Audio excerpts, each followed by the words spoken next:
If you've been following the channel for a while now, you guys know that I love Prize Picks. Hands down, the easiest and most exciting way to get in on the action. Whether that's the NFL, NBA, college football, whatever, Prize Picks is the way to go. And here's how it works. Pick 2 to 6 players, predict if they'll go for more or less than their projected stats, and you're in. It's you versus the numbers, just simple and fun. And Prize Picks hooked you guys up with an incredible deal. Play $5 in lineups, get $50 instantly, win or lose. That's $50, no strings attached, and it's just one of their incredible offers. Every Friday is Flex Friday, where you get a protected play, win, or you get your cash back. Plus, don't forget about Taco Tuesday, where you'll find discounted projections all day long. So if you want to play Prize Picks just like millions of people across the country, click the link in the description, use code DOUBLEMOVE, and start making your picks today. Don't miss out on the action or the deals.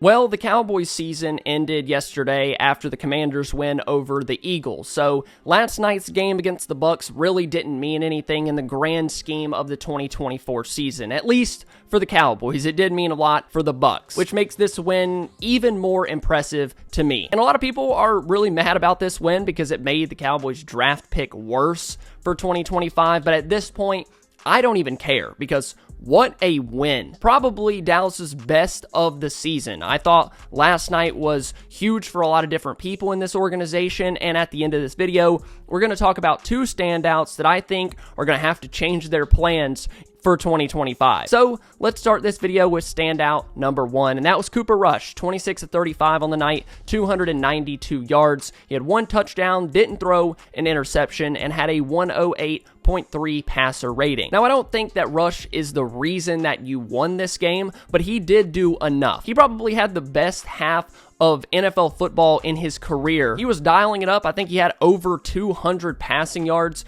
going into halftime. But after that, the offense kind of got shut down. The run game wasn't working. But Cooper Rush did enough, and he made the throws that he needed to make. Rico had 13 carries for 23 yards, 1.8 yards per carry. The run game was really non-existent for a quarterback that needs the run game to be consistent. I thought Rush played good. He played well enough to win, and it's really what he needed to do when he came in for Dak when he went out for the season. This kind of game is what Dallas needed. Made throws when he needed to, didn't throw an interception, although he almost had one late in the game that might have costed Dallas this one. But this is what you needed from Rush, and with the defense playing like they did, this is how you win games with a backup quarterback. So let's go on to player number 2, and that was CeeDee Lamb. With the bum shoulder and all, Lamb did end up sitting out a good bit of the second half because of that shoulder issue, but in the first half, he was killing the Bucs defense. They're going to see CeeDee in their nightmares for the next few weeks. Although he didn't get as much action in the second half, he still finished with 7 catches on 8 targets, 105 yards, with a long of 52. And his good night really goes hand in hand with Rush. I thought once CeeDee wasn't out there consistently, thought the offense really started to stall out. A really big positive for me after watching Lamb catch passes from Rush is that Lamb had 15 yards per catch, so we're kind of getting back to that CeeDee being a big play threat, which is what this offense has really been missing ever since Dak went out. But last night, Rush and Lamb were on the same page, and their first half alone was enough to get Dallas a win. Now for standout number 3, we can't talk about this game without mentioning Jordan Lewis. I mean, my goodness, this guy just played in his 113th NFL game last night. He's 29 years old, and he's probably on his way to getting the biggest contract of his career. And for Lewis, it really didn't just start last night. He's probably been your best and most consistent defensive player all year long. J. Lou has been one of, if not the best, nickel corner in the NFL this year. I genuinely think that he should be considered an all-pro, and last night was just the icing on top. The interception that he had was absolutely insane. The ability to look back, get his arm in between the receiver's arm, and then strip the ball out as they're going to the ground. But he was doing a whole lot more than that. He had the tip pass over the middle to force an incompletion. He was tackling really tough in run support. Lewis might be one of the most underrated, underappreciated guys in the entire NFL, and he is going to get paid this year, and I really hope it's with Dallas. Another standout on the defensive side of the ball was Marist Liufau. It feels like at this point, another day, another really impressive Liufau game. He was your third leading tackler last night. He was just all over the field. Now, I haven't really watched film on this yet, so I'm not exactly sure how he played consistently throughout the game, how he was looking with some of his run fits, his reads and stuff, but he just kept hopping off the screen all night long. Then he had that hit on the tight end that was just textbook, shoulder to ball across the middle of the field. For a rookie, a third-round pick, he's had his highs and lows this year, but man, it feels like he's becoming an enforcer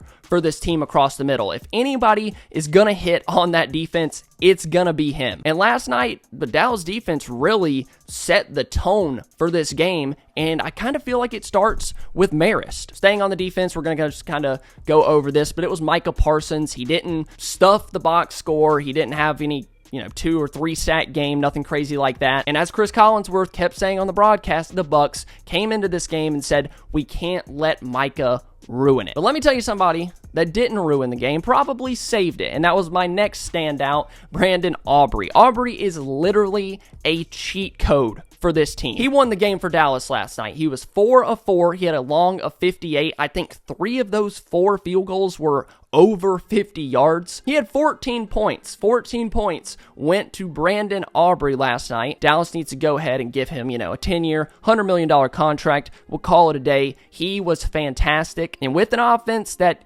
sometimes can't get things going, Brandon Aubrey is a huge piece to winning games like this. Someone else that is a free agent next year is Donovan Wilson, somebody that I've been highly critical of all season long, and he's really deserved it at certain points. But last night, he was playing like an all-pro. He had a sack. He had that big hit on Mike Evans that slowed Mike Evans down, it seemed like, for the rest of the game. Cowboys defense was just all over the field, setting the tone. Donovan Wilson, Marist Liufau, those guys are really the enforcers for this unit. Both of those guys, along with Jordan Lewis, played fantastic. Now, for our last 2 standouts, I have the Mikes.